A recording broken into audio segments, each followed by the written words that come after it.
Good morning, everyone, and welcome to the CNBC Africa Special. I am Fifi Peters. Well, it is the 8th African Unity for Renaissance International Conference, and it's also the Africa Expo Day, and that is kicking off here today at the St. George Hotel in Irene, Pretoria, the capital of South Africa. The theme for this year's conference is accelerating industrialization in Africa, looking at the implications for poverty and also for job creation. Now, industrialization is at the core of Africa's development agenda, and that core being to reduce poverty and to create jobs. For the next hour or so, we'll be hearing from various thought leaders who will be engaging us and weighing in on this conversation about how best to accelerate industrialization on the continent. The show is being broadcast on Facebook Live, so we do encourage engagement from audience members on Facebook as well as across the African continent. The hashtag, of course, for this event is AUR 2018. That is AUR 2018, and the other hashtag that you can make use of is hashtag Africa Day Expo 2018. So we really do encourage some interaction from you, our audience members, as well as those watching this on Facebook. In fact, there will be an opportunity for you to engage some of the panelists that will be speaking here today. So if you want to Facebook any of your questions or even on Twitter, ask that using that hashtag, we will be able to engage with you on this critical matter. Right, without further ado, let's get straight to the conversation of today. Allow me to introduce some of the speakers that we will be hearing from. Sitting right next to me is Professor Mike Morris, who is the Prism and Economics Department. He's from there at the University of Cape Town. We do have Mr. Niraj Vij from the African Development Bank. Sitting next to Niraj is Dr. Valerie Naidoo from the Water Research Commission. And then we also have Ms. Mampei Chaba, who is the Chief Director at the Department of Science and Technology. And lastly, Dr. Kojo Busai, who is from the United Nations Economic Commission for Africa. Let's speak about the opportunities that our economies have to diversify themselves away from that commodity dependence. Yeah. Thank you. Basically, we all agree that industrialization is a pillar for job creation on this continent. And particularly at this time in Africa's development trajectory, but also its development agenda. I think industrialization has been on the agenda for quite some time, as one of the opening speakers indicated this morning. Since African countries became independent, there has been the need to industrialize the economy. However, I think this time around, the emphasis has been on how do we use our competitive advantage or our comparative advantage in the global scheme of things. And it is clear that Africa has reserves of about 30% or more in some particular commodities of our natural resource endowments. That gives us a particular edge in terms of using that to industrialize the economy. The key, though, is how does Africa develop value chains, viable competitive value chains that will allow Africa to do that. And currently, all the indications are that there are opportunities to do that, whether it's in the upstream segments of the mineral resource development or particularly the downstream, whereby opportunities exist for us to beneficiate, which basically means add value to the raw commodities that normally has been exported outside the continent. So then the question is, how do we do this both individually as countries, but also regionally, collectively within sub-regions, but even more broadly continentally? The recent adoption of the African Free Trade Area particularly provides a unique opportunity for us to do that, which basically means factors of production can move from one country to another almost freely with very limited tariffs on them, which allows countries or collectively to mobilize these resources to add value. There are several opportunities upstream which has not been taken advantage of. And that implies that those factors that go into the production of our mines itself can be used as a catalyst to industrialize our continent. So either way you look at it, even in agriculture, the potential is enormous. So I think the determination to industrialize a continent has never been as keen as currently it has been discussed, both continentally and also in terms of sub-regions across the continent. Prof. Mike, I'd like to pick up on Dr. Kojo's point of beneficiation, being another area that we should be able to exploit. I mean, we're naturally endowed with resources, so we need to be able to use them more competitively. A number of African countries are trying to drive more beneficiation taking place within their countries and economies, and doing away with the current system whereby you're having to import the very same mineral that came from your ground at a premium. My question to you is, how best do we drive this narrative of beneficiation such that we don't have kickback from multinational companies that say, oh, your laws are too stringent, we're packing up, we're leaving? The question of industrialization, it depends what you're trying to achieve. If you're trying to focus on industrialization and you're trying to develop and deepen value added industrial activities in your country, and I say industrial in a broad sense, that includes agro-processing, etc. If you're trying to do this in order to create jobs, then you won't do it in extraction, in mining extraction or in oil extraction, etc. You can only do it by looking at the linkages to this resource-based activity. So I stress production linkages all the time, which are backward, forward, and horizontal production linkages. Beneficiation is a forward linkage. Forward linkages are really important in agro-processing because, and I'll say something about that when I speak in the next session. But I'm really skeptical about this hype in Africa about beneficiation, because that's actually ducking out of the issue. The real issue is focusing in terms of mining.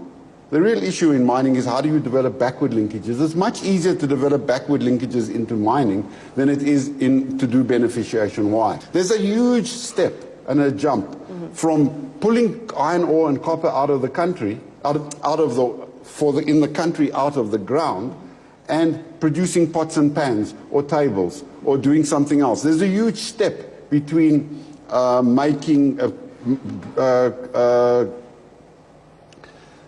producing manufactured goods and mining that stuff. There's not such a big jump backwards if you're talking about the supplier industries that are required for your mining activities. That's the story of South Africa. The history of South Africa, take away apartheid, take away race, take away all of that, which is difficult to take away.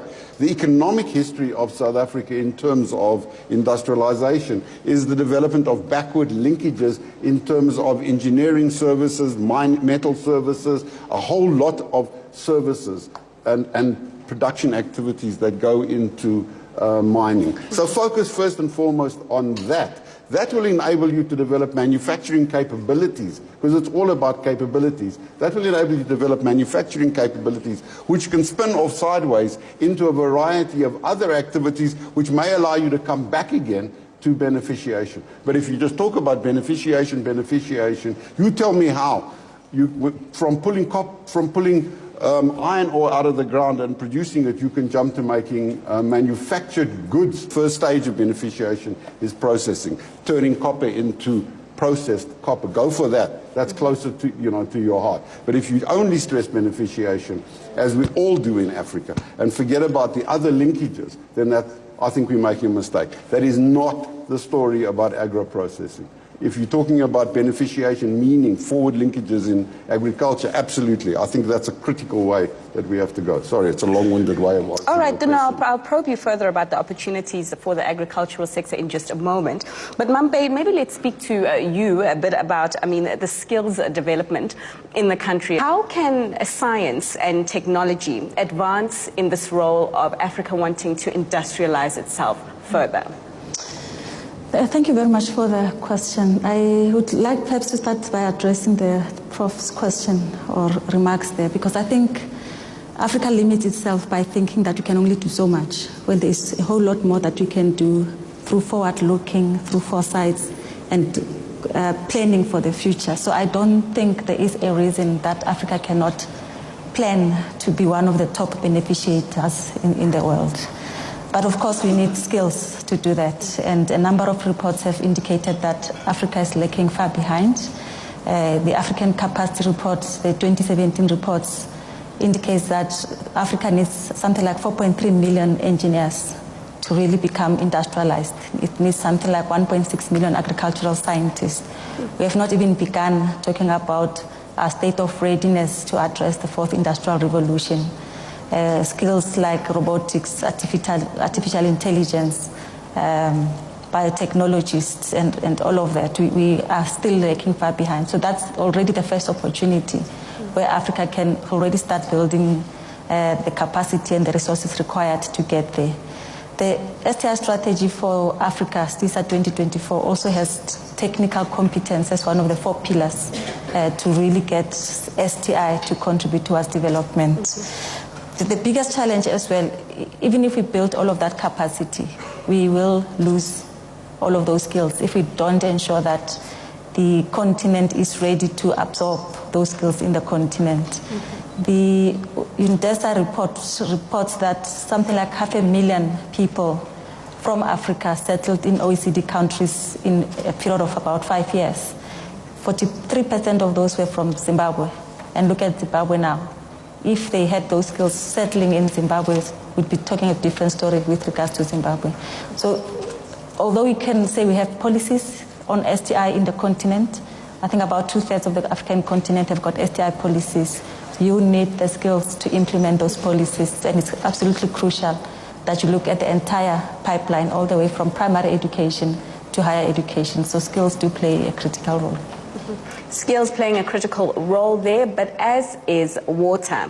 A lot of the investments right now are going in towards the energy space in terms of addressing some of the infrastructure backlogs.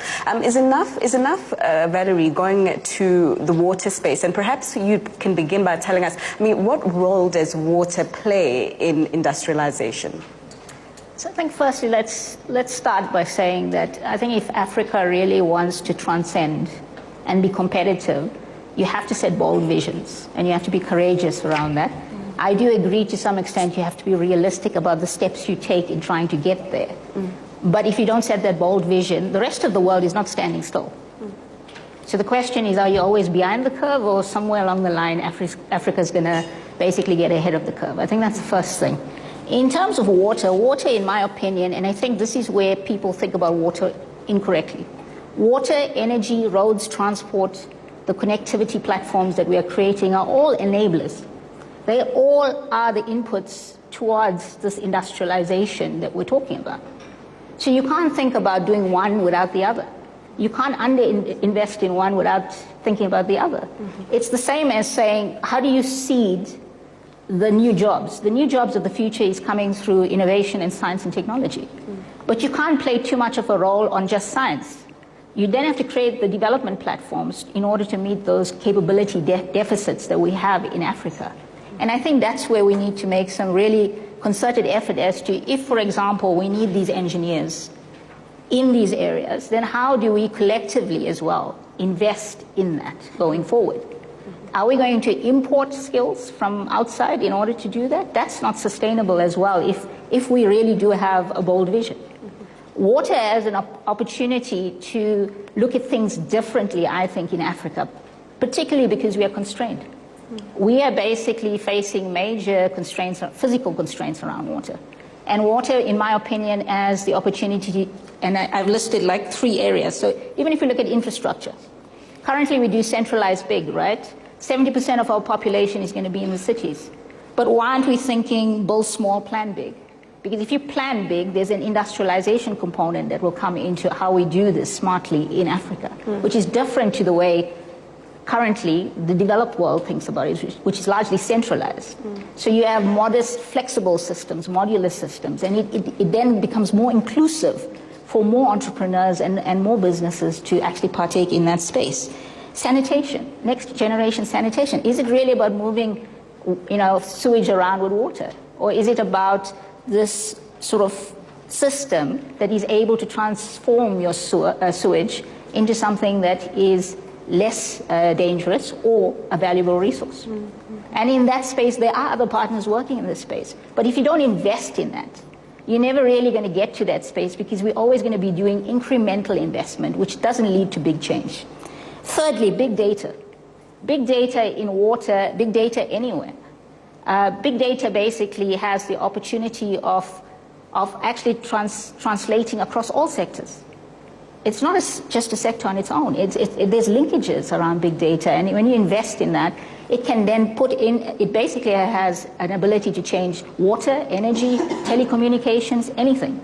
And for me, big data, for example, we in science sometimes just talk about data and the fuzziness of data and how do we manage the complexity.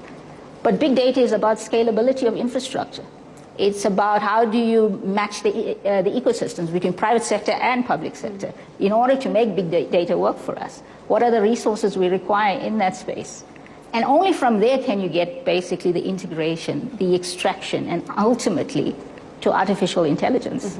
So this is not just little things that we do incrementally. You have to think about it in a much more bolder way in order to achieve that. And in my opinion, with Africa, with some of our constraints, thinking collectively may get us there faster than doing it alone. No, for sure. I mean, teamwork always makes any dream work, but ultimately all these projects that we're talking about require money. And Niraj, I'd just like you to speak to me about where the African Development Bank sits, your view of the financing opportunities and perhaps also the constraints in the way of industrialization on the continent. Sure.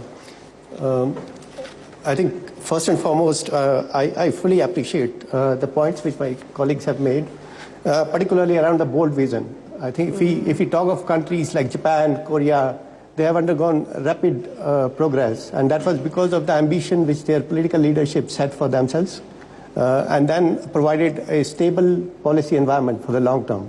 I think that is, first, we need to talk about the constraints that are stopping industrialization. And policy and regulatory framework is right up there. Second is the conducive business environment in the countries for private sector. Infrastructure, everybody talk about infrastructure deficit, the logistics. It's cheaper to bring a ship to many ports in Africa than take goods from within the continent. And that's a big constraint. And third is access to markets. So Africa is one of the least integrated continents. So the companies within Africa do not have access to African markets itself. Fourth, of course, is they talked about skills. You need the right kind of skill sets to build industrialization, and you need entrepreneurship. Everybody is talking about jobs here, but looking at the bank, it takes, if we look at large investments that we make, it takes a couple of $1 million to create one long-term sustainable job. And how is that possible to create if you have to create millions and millions of jobs? So you have to talk about entrepreneurship mindset and help develop the value chains. And value chains is all about entrepreneurship, which we can talk about later. And then it comes to capital, which is once. And when we talk about capital, we always talk about bankable projects, the projects that have been put together in the right way, that they can attract capital in a sustainable manner. And if we talk about capital resources, there are several resources available to government. I think this morning they talked about reducing dependence on external markets, particularly aid, because as we know, the aid is going down year by year from the developed economies. So African countries have to look at strengthening their domestic resources. First and foremost is a tax base. Africa, at the continent level, they collect around $520 billion of tax revenue. But the tax rate in Africa, average tax collection rate is 20%, whereas in OECD countries it is around 35%. So there is a tax base which can be strengthened, as well as compliance with the tax. Then remittances. Remittances can be a big source. Africa receives around $62 billion of remittances every year from its diaspora. Strengthening local capital markets. I think this is one of the advantages which South Africa has. Your domestic markets are very strong and liquid, but that is not the situation in the rest of the continent. So strengthening domestic capital markets is very important to create a long-term source of capital for these projects.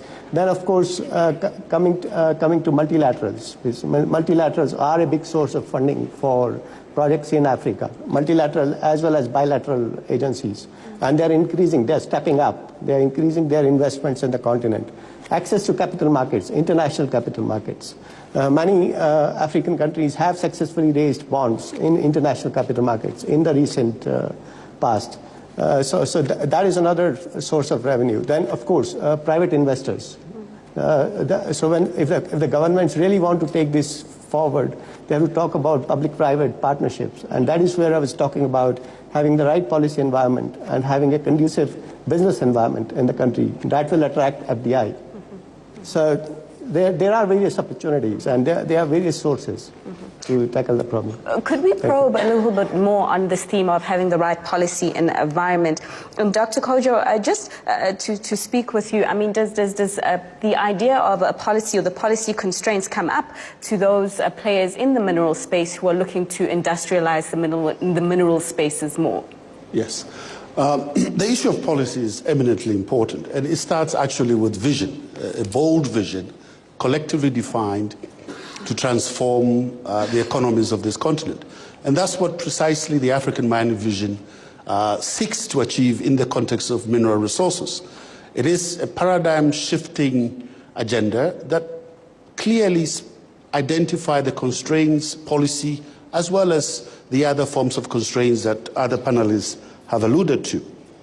But it is sort of a new approach, partly because it shifts the emphasis of mineral governance from rent seeking or rent maximization, which is governments throughout the continent, over the last several decades, have tended to focus on collecting taxes on mineral investments. And if you look at it, that has been the preoccupation, policy-wise. But the African Mining Vision turns the entire sector around. It says, look, besides collecting rents on the resource concession, what can we do besides that? And that's where the linkages come in. The backward, forward, side stream, lateral linkages. So these are the new thinking around policy. But it cannot happen by accident. It takes collective effort, political will of the elites, and maybe a different kind of state as well. But Doctor, I understand that implementation of this has been rather slow. I mean, what's holding things back? Well, changing mineral regimes, it takes a while. I mean, reforms, for obvious reasons. One is political will. There's also entrenched interest. Let's face it. I mean, the whole mining sector, I'm sure you've heard the resource curse as a phenomenon on this continent, whereby because economies sort of depend on this one particular sector, it tends to create all kinds of dysfunctions, economically, politically, even socio-culturally. To move away from that takes time. It takes deliberate effort, but it can be done. So obviously, the vision ought to be implemented through consultation, to align all the interests within countries, to make sure that everybody is on board. And of course, beyond the countries also, you need a regional mining vision, as we have in the SADC sub-region, whereby the regional economic community itself ought to align their various policies around mineral sector. The issue of whether Africa dwells on backward or forward linkages is important. And I agree with Professor Morris' opinion that forward sort of beneficiation is not for every country. In fact, if you look at the continent, the trends are such that we have to optimize first the backward linkages, meaning the supply chain that feeds into the extraction exercise itself. That's where the opportunities are, because they are low-hanging fruits. Government can set up industries that can manufacture these inputs, some of which are not very intensive in terms of capital. But ultimately, some countries can also begin the agenda of beneficiation. If you look at SADC region, I think some of the prerequisites for beneficiation exist. South Africa is one, Namibia, and some of these countries. Also the fact that this sub-region has monopoly of several commodities. If you look at the platinum group of metals, 90% is found in this region globally. So that competitiveness of monopoly power can be used to beneficiate some of these minerals. So I think that there will be a variation of approaches. But ultimately, there is a concerted effort to change the policy approach to how Africans utilizes this natural resource endowment. And I think the Africa Mining Vision has played a key role in catalyzing this particular policy agenda. For sure. Prof, let's speak about those low-hanging fruits. And as I understand, I mean, you identified agriculture as being one of them. So how do we exploit this? Could I just say something first about vision? And just one small comment on the water issue. I think water is really, really important, and I'm pleased you raised modular, small-scale approaches. More important is, or just as important, is energy. Without energy, actually, we go nowhere. And we have to break away from this large, centralized, nationally controlled provision of electricity. And there are real opportunities with renewable energy to make those kinds of breakthroughs in Africa. And that's one area we aren't talking about, but I think it's a critical area as well. I agree with you about vision, Kojo, but the problem with vision in Africa is you have to have a vision. You have to know what you want. But the problem is it's very easy to speak one vision and do something else. We had a president for 8 years who spoke one vision, and then basically his main principal vision was enriching himself and his cronies. So corruption becomes a critical part of the process in Africa, and we have to handle this and tackle it head on. South Africa is the best example of what corruption leads to. It leads to deindustrialization because it doesn't lead to a real a vision and an implementation which focuses upon general value added, which focuses upon deepening industrial activities, which focuses upon job creation, and which focuses upon medium-sized enterprises. Who's going to give you the most jobs? Actually, they're medium-sized enterprises. Medium-sized enterprises get sidestepped because they're not the most politically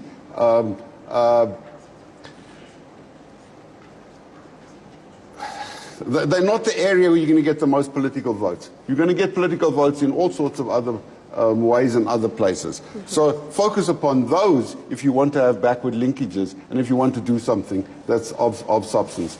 Your question about agriculture. Listen, the key question here about forward linkages or agro-processing is that you cannot do, the thing about agriculture, it's an additive value chain. One thing follows another. It's not the same situation as manufacturing type value chains when you can do things in parallel, which means you can get things done in Southeast Asia and send a part to somewhere else and produce the iPhone. You can spread it out over the world. When you're engaged in agriculture and agro-processing, it follows sequentially. You cannot do something without something else having happened.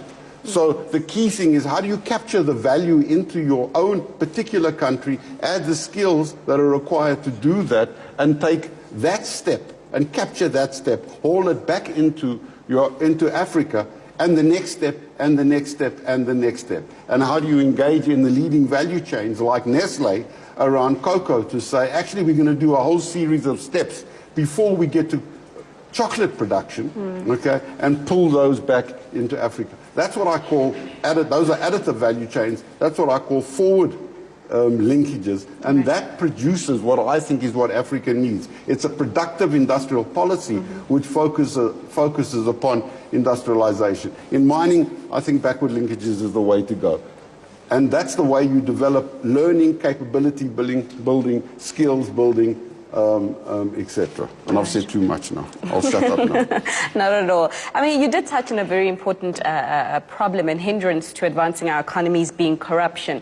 But we do have a situation now where we're seeing new dispensations happen across many African countries. I mean, here at home in South Africa, we are calling it the New Dawn, as they are in Zimbabwe, where there was a new leadership change there. And also in Angola, when we've seen there's an understanding that, you know, this constraint of corruption needs to be swept clean, and we are seeing some administrators taking part in that. I mean, Mampe, you have got a new minister in your portfolio, and we heard a little bit earlier on today about her readiness and her commitment to really play an active role in improving governance there at the Department of Science and Technology and all other things. But talk to me about that. I mean, under this new administration, what is the ability of the Department of Science and Technology to really enhance its role and its will to industrialize the continent further? And perhaps maybe there you can just touch on some of the projects that you're busy with.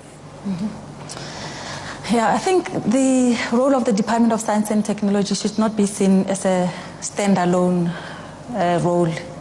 For its role to be enhanced, it has to be seen to contribute to all of the other government departments. If you look at health, the science has a role to play there. If you look at agriculture, if you look at water and sanitation. So I think that the biggest concern currently in the continent is the silo mentality, that science does not seem to be cutting across, and even in the absorption of technologies that are produced by researchers and innovators, there's still a big missing link between translating those innovations into solutions that can contribute to service delivery, for an example. So that's a gap that we are still battling with within the Department of Science and Technology, but together with a whole lot of other government departments through the cluster system, we're trying to address that. And that's sort of the same mentality that we take when we engage in the continent, that science should not be seen to be an answer on its own, but it has to contribute to socio-economic challenges. It has to address political concerns. And the key card to play there is to also play the political mind. We know that politicians have got a 5-year term. They have to deliver within that 5-year period. So you go into a country looking at the major challenges that a country faces, and you then collectively try to come up with a solution to address that challenge. The challenges will come when you have to co-create or co-develop knowledge and exploit knowledge, that we do not have sufficient policy regulatory environment, so if you like, to deal with that effectively. Issues like intellectual property, for example, how do you deal with cross-border intellectual property issues? How do you deal with technology transfer when there's no framework that guides how that is to be done? Lastly, though, most important is also how to bring in your trade departments, your economic development departments, so that once solutions have been found, they can be upscaled, produced in industrial scale to address the socio-economic challenges in a more meaningful manner. Right. Some of the projects that we engage with, they are varied in nature, but if you look at the SADC industrialization strategy, for an example, it emphasizes 4 main areas, and we are trying to address all of those areas. The Prof spoke about opportunities in the renewable energy space. If you look at the challenge in the continent also is not so much generating electricity, but storing electricity. So you're trying to address the energy storage capacity issues. And if you look at the wealth of natural resources found in the continent, between the DRC, Zimbabwe, South Africa, we have all of the precursor materials to produce lithium-ion batteries. Your lithium, manganese, cobalt, they all found in abundance within that region. So there's no reason that you cannot create a regional value chain looking at the capacity and the minerals found in that region. So we're doing some work in renewable energies. If you look at the continent as well, it is the most genetically diverse continent in the world. So there is no reason that you cannot test pharmaceutical products in the region and in the continent, because we have the genetic makeup to, and the market to absorb all of those products. So we are also doing some work within that area.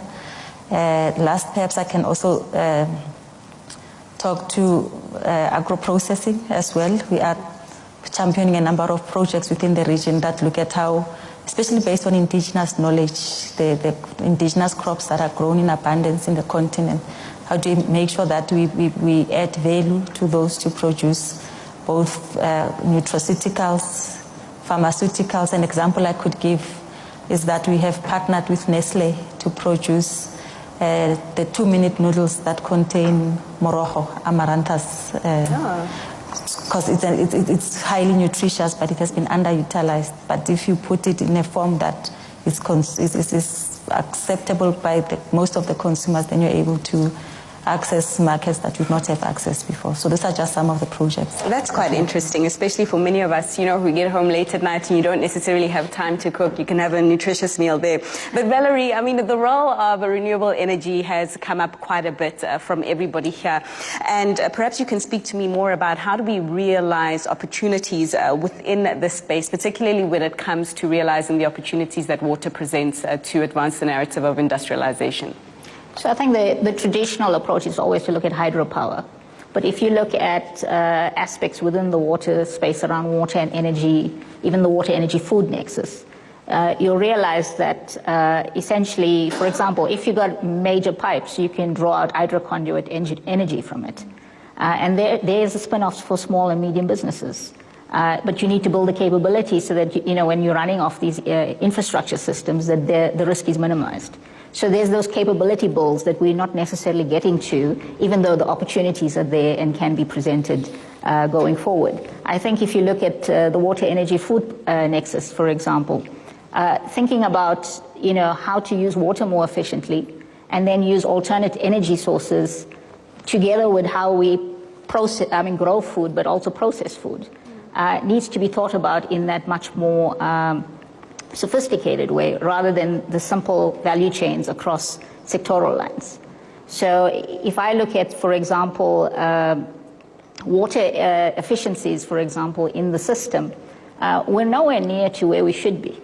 As a physically constrained country and continent, to some extent we're quite wasteful around the water space. And we're not really getting into the spaces where we're looking at the resource efficiency. So shift away from the wasteful practices into spaces where resources become a key criteria. And through that, the spin-off companies also come. Because in the traditional sense of water, we normally provide a service. But we don't necessarily think about all the waste products and how we could use that going forward. So the circular economy comes in. So I think later on in a session, some of my WRC colleagues with some of the researchers are speaking around the water and sanitation opportunities in that space. And, the idea then is to how do we also think about food and agriculture in Africa differently to the traditional ways of growing? So drought-resistant crops, for example, or saline-resistant crops. Much of our land space has huge amounts of salinity in it. So it's also about how does science and technology contribute to shifting into different spaces where we don't necessarily have to rely on just the traditional means going forward. So I think in that space, around the water, energy, renewable space, there is huge opportunity to look at energy differently as to purely from an electricity source to the sort of different renewable options on the table, whether it's solar, whether it's wind, or whether it's just other alternate sources that will come about. So I'm glad that in South Africa we're moving to the IPPs, and we're trying to actually incentivize entrepreneurs to get into those spaces, because I think only through that will you actually get some of the new and more innovative technologies coming through and being adopted by the early adopters. No, for sure. And of course, there is quite a big and a strong interest in the IPP space from private investors, not only here in South Africa, but also on the continent. But of course, the African Development Bank can't fund all budding entrepreneurs who are looking to invest further in this critical space that's needed to advance growth. So perhaps you can speak to us about other funding models that have been used by other countries to address the funding gap. I understand that Angola's got quite an interesting funding model going on. Tell us a little bit more about that and whether it can be replicated in other countries. Right. Okay, so Angola's model is primarily a trade arrangement with China. So it's an infrastructure for mineral resources bargain. And some studies have shown that this can be an effective model for bridging the infrastructure gap, particularly for resource-rich countries. However, it is very important to manage the governance issues around these arrangements. And as long as the trade arrangements are transparent and above board, we believe that it can be a good source of meeting the infrastructure deficit in some of these countries. Well, at this point, I would like to hit a pause in the conversation that we're having on stage and invite our audience members just to engage with some of the things that they've heard. I do see a hand there. So as we just wait for the mic to come to you, and there's another hand behind him, the gentleman in the very beautiful African suit. And there's one there. So if we can just take this gentleman there first. Yeah, my question is to the panel is, after the establishment of Forum of China-Africa relations since 2000, China has a huge investment in infrastructure in different countries of Africa. So with this investment, what kind of change in value chain is being observed? It is beyond the infrastructure, or some kind of knowledge spillover is going to happen?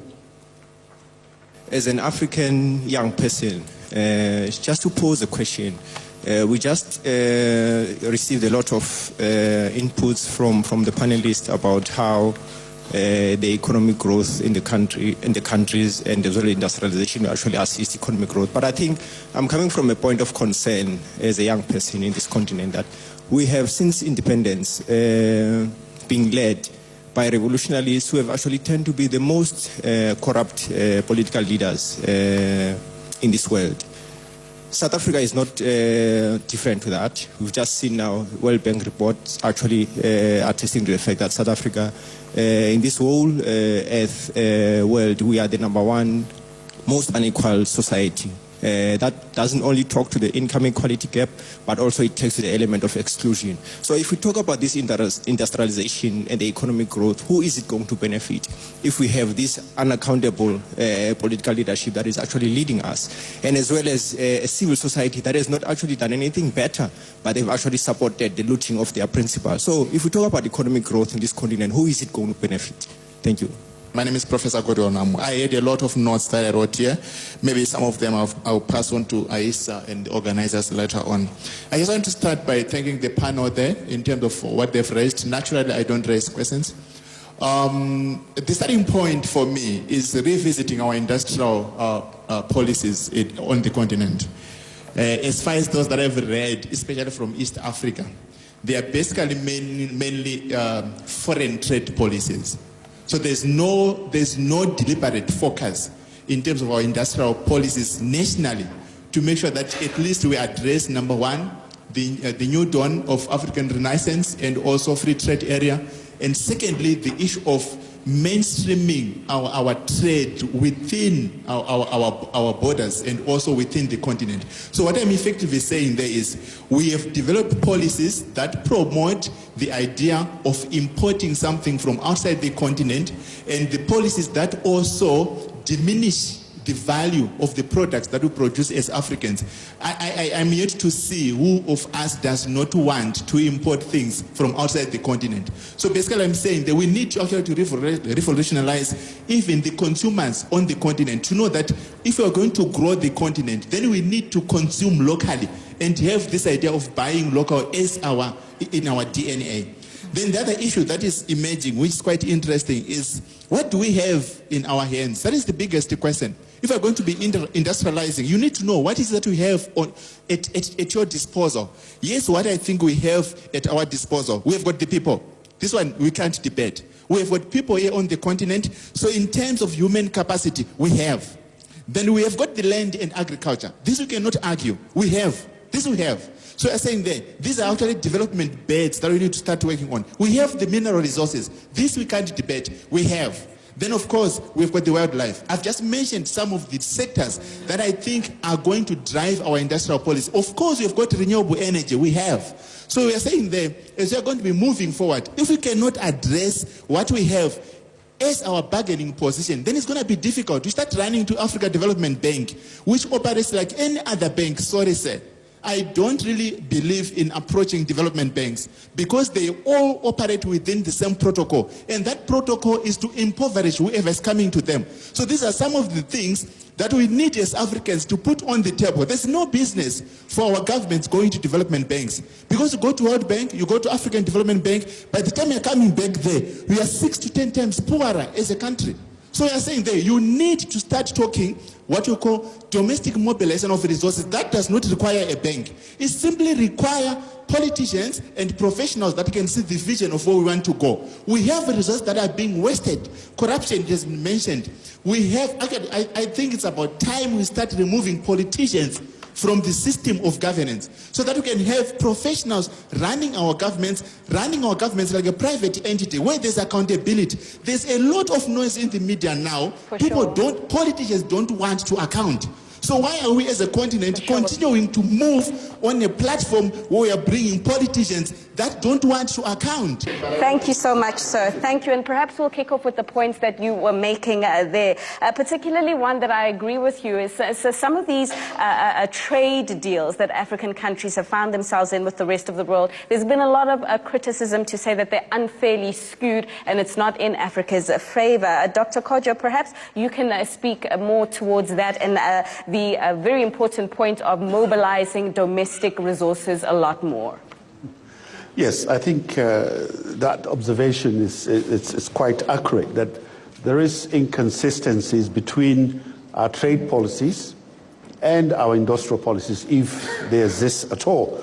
If you take the mining sector, for example, some of what is commonly referred to as bilateral investment agreements or treaties between African countries and bilateral, partners often tends to sort of undermine the very ambitions of our industrial policy. For example, the whole issue of local content. Local content is an instrument, is a policy instrument that governments use to stimulate local industrialization, if you like, by requiring that an investor has to utilize local skills, local inputs, local supply chains, and all of that. Oftentimes, the same governments that are seeking to promote this agenda, which is the upstream in the mining sector, is part of the backward linkages, at the same time sign these treaties which forbids them from implementing local content policies that will enhance the inputs or the sourcing of local inputs locally. So that's a contradiction. So I entirely agree. But I think things are beginning to change. Governments are now aligning or reconciling these discrepancies between treaties, whether it's bilateral or multilateral. The WTO has similar rules that if you're a member of a WTO, you cannot enforce certain requirements when an investor comes in. But I think we are beginning to identify these inconsistencies and trying to reconcile them. But also, I think more importantly, the African free trade area will contribute to resolving some of these things. We all know that intra-African trade has more value-added components than Africa's trade with the rest of the world.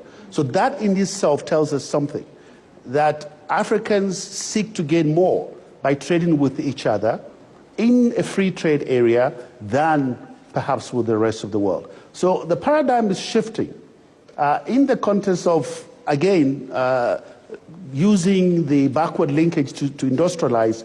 The opportunities are there. The issue has been scale.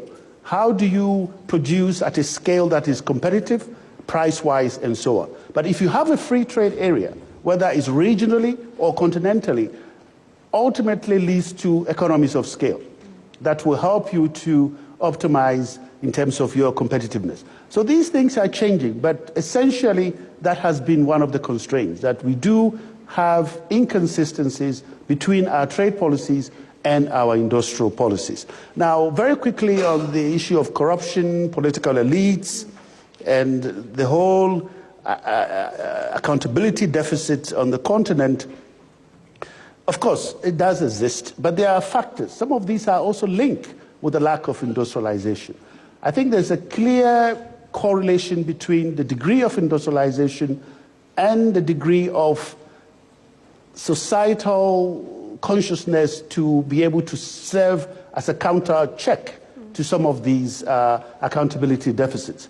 And I think ultimately, as Africans industrialize, as our civic consciousness and citizenship rights are enhanced, there are institutional mechanisms that can be sort of instituted to be able to mitigate some of these corruption behavior that we have. Doctor, whether or just not... allow me to jump in there. Let me just pause you there for a moment. I mean, Prof. Mike, I'd like you to perhaps also speak more to the young gentleman's question there, particularly about the role of young people. Maybe speak more towards the opportunities that young people can exploit in this industrialization narrative. Listen, as part of an older generation who've struggled to bring about a free South Africa, we all need to apologize to the youth. Actually, it's a disgrace, complete disgrace what's happened in terms of education in this country. But the reason why is that without education, actually nothing can happen. I mean, it's a disgrace that South Africa's education system is lower than Zimbabwe's, let alone all the stuff they've gone through. You know, I mean, and without education, without building skills, South Africa cannot escape from this problem of how to create jobs. There's no point in putting people through school and then pushing them up, and then they leave school, and then actually they're just uneducated. And then you get very pleased with yourself as the Minister of Education and look at our pass rate, and the people are unemployable because actually they don't have the skills to do anything. It's a complete and utter disgrace. And until we tackle that question in South Africa, we will have completely failed a generation. But we will have done more. We will actually have destroyed the foundation of how you deal with industrialization. You cannot escape globalization. You cannot escape imports. And the only way to counter this and to deal with this is to develop the capabilities and the skill base of your own manufacturing and industrial capacity. If you don't do that, you can't actually deal with this particular question, and you will always have cheaper imports and better imports. And that's a particular problem. And you can say buy South Africa as much as you like. Come back to this question all the time. If you want proper industrial policy, you have to have alignment with your education system, with your science and technology system, with your higher education system, and with your basic education system. And your vision has to be build capabilities, build value added, build capabilities, build skills. And that's the thrust of it. I have no other answer to you, my friend. I'm sorry, Kabane. That's all I can say. And I do know that a lot of the speakers here would also like to weigh in on some of the issues that were raised. I would ask that perhaps you save that for your closing comments, but we're going to open up for one round of questions. I have attended this conference for 8 years.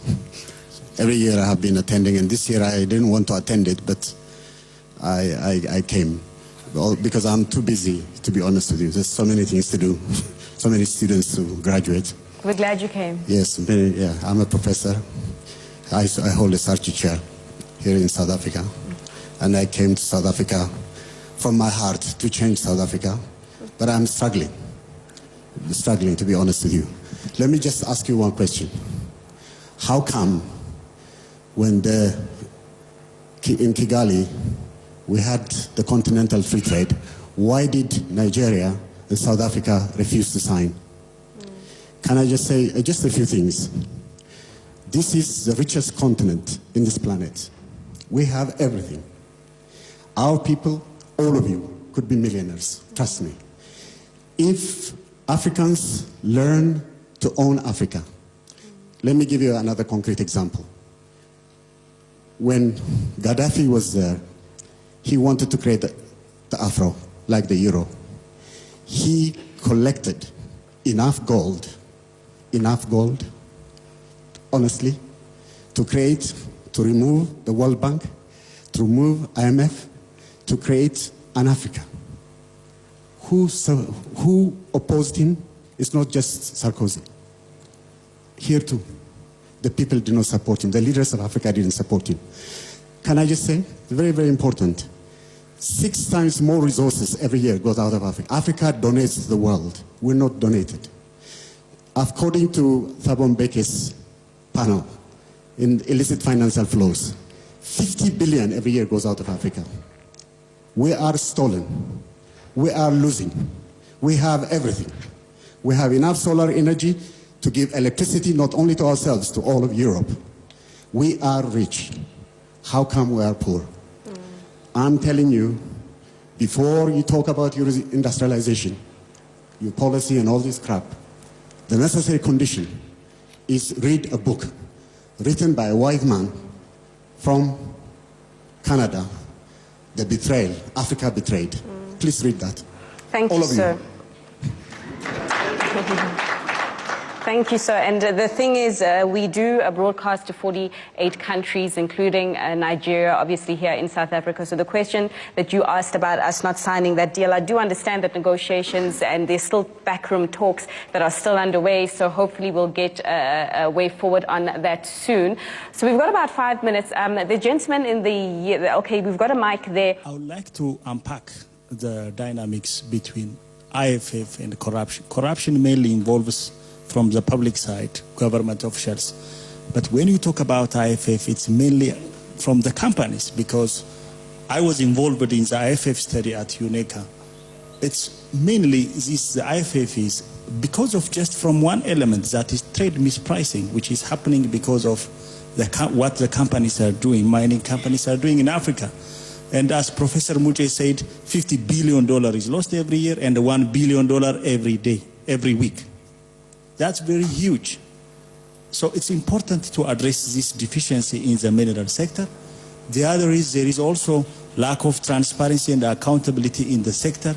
So this demands good governance of the value chain. Not only good governance in its generic sense, but good governance starting from contract negotiation is very much important for African countries. And also the regimes, the mineral regimes that African countries have are very obsolete. These are the regimes that were developed in 1970s and 80s, which are not, you know, why the mineral sector per se? The mineral sector must be integrated with the rest of the economy. So such dynamics must be captured. And my final point is that it's also important to introduce the PPPs, the public-private partnership for the sector, rather than just the state as an important player, and also including the locals, you know, in whatever projects developed in the sector, rather than evicting them and giving to investors. Thank you very much.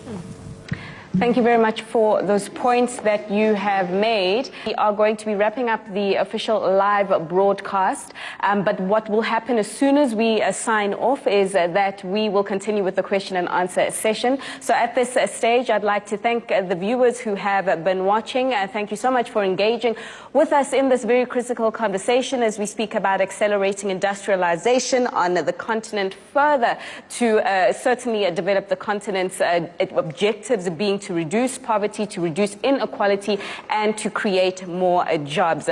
From those watching on CNBC Africa channel 410, this is the official sign-off, but to our Facebook viewers, we will still be engaging with you, and we do encourage you to still engage with us on Facebook. Make use of those hashtags being AUR 2018 and hashtag Africa Day Expo 2018. From us here at St. George in Pretoria, it is bye for now.